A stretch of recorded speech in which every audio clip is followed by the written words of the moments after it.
નમસ્કાર, હું છું પ્રેરણા. આપ જોઈ રહ્યા છો ઇન્ડિયા ન્યૂઝ ગુજરાતના મહત્વના સમાચારની શરૂઆત કરીએ તો ભાવનગરના નકલી દારૂ લઠ્ઠાકાંડમાં હવે સ્પેશિયલ મોનિટરિંગ સેલ એટલે કે એસએમસીએ તપાસનો દોર સંભાળ્યો છે.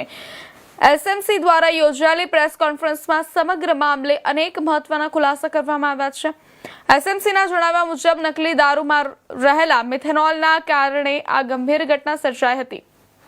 પીડિતો અને મૃતકોના લોહીના સેમ્પલમાં પણ મિથેનોલ મળી આવ્યું હોવાનું તપાસમાં સામે આવ્યું છે. આ કેસમાં કુલ 21 વ્યક્તિઓ સામે ફરિયાદ નોંધાઈ છે, જેમાંથી એસએમસી દારૂ બનાવનાર અને તેનું વેચાણ કરનાર લોકોનો સમાવેશ થાય છે. તપાસ દરમિયાન રઈશ અને ગૌતમના નામ મુખ્ય સૂત્રધાર તરીકે સામે આવ્યા છે. મધ્યપ્રદેશના ઉજ્જૈનથી રઈશને ઝડપી લેવામાં આવ્યો છે, જ્યારે વરતેજ ગામમાં ગૌતમના ઘરેથી નકલી દારૂનો મોટો જથ્થો અને અન્ય સામગ્રી જપ્ત કરવામાં આવી છે.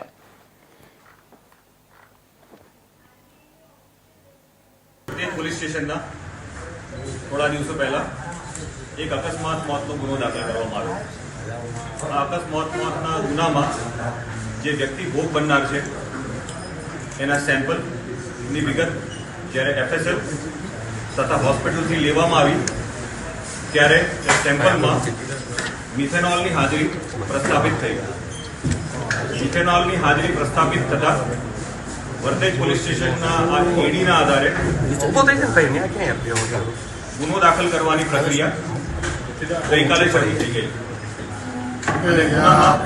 ઘણી બધી વિગત એડ કરી. દરમિયાન ભાવનગરના અલગ અલગ હોસ્પિટલમાં બીજા દર્દીઓ પણ એડમિટ થયા. થોડા દર્દીઓનું મૃત્યુ થયું. એની વિગત વધુ ઊંડાણપૂર્વક એફએસએલ મારફતે તપાસ કરતા તેના બ્લડમાં મિથેનોલની હાજરી આવી. આ હાજરીના કારણે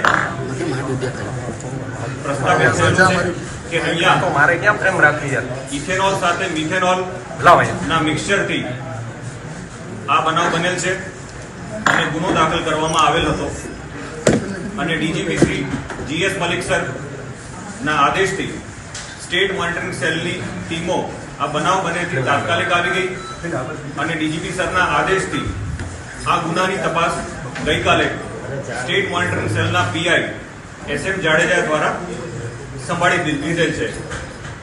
આ બનાવ જે દિવસે શરૂઆત થઈ ત્યારે આ બનાવની ગંભીરતાને ધ્યાનમાં રાખી અને એસએમસીની તમામ ટીમો ગુજરાતના અલગ અલગ જિલ્લાઓમાં જ્યાં જ્યાં શંકાસ્પદ વસ્તુઓ આવી હોય મળી હોય ત્યાં ટીમો મોકલવામાં આવી.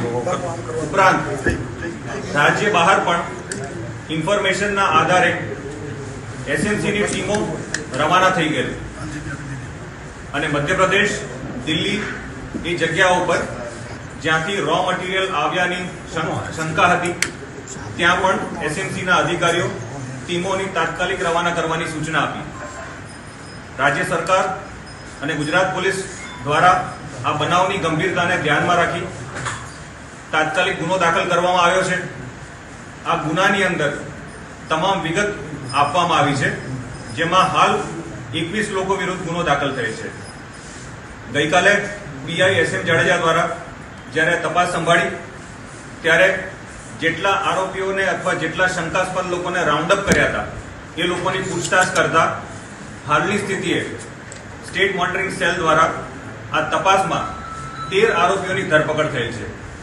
આ 13 આરોપીઓ એ છે કે જે આ લઠ્ઠાકાંડના બનાવમાં સીધી રીતે સંડોવાયેલા છે.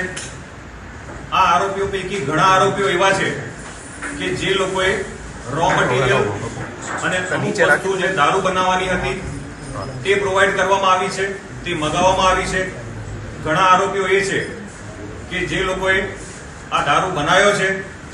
ઘણા બધા એ આરોપીઓ છે કે પોતાના નાના મોટા આર્થિક લાભ માટે આ આરોપીઓને સગવડો પૂરી પાડી છે.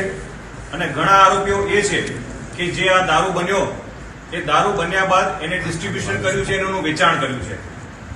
પ્રાઇમરી આ લોકો જે આરોપીઓ પકડાયા છે એ પોતાના નાના મોટા આર્થિક લાભ માટે આ કૃત્ય કર્યું છે.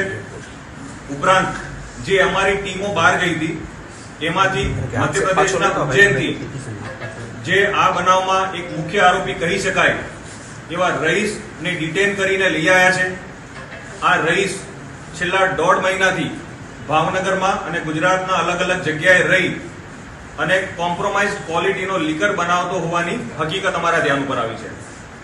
તેની હાજરી કઈ કઈ જગ્યાએ હતી ગુજરાતમાં, એને કઈ કઈ જગ્યાએ મૂવમેન્ટ કરી છે, એ કયા કયા લોકોના સંપર્કમાં આવ્યો છે, અને આ બનાવ સિવાય જે જગ્યા ઉપર એ ગયો છે, એને સંપર્ક કર્યો છે, એને મટીરિયલ મંગાવ્યો છે, એને દારૂ બનાવ્યો છે, એ માત્ર આ ગુનાની તપાસ નહીં પણ એ વિષયમાં પણ સ્ટેટ મોનિટરિંગ સેલની ટીમને ડાયરેક્ટ સુપરવિઝન કરી અને તાત્કાલિક એક્ટ કરવાનું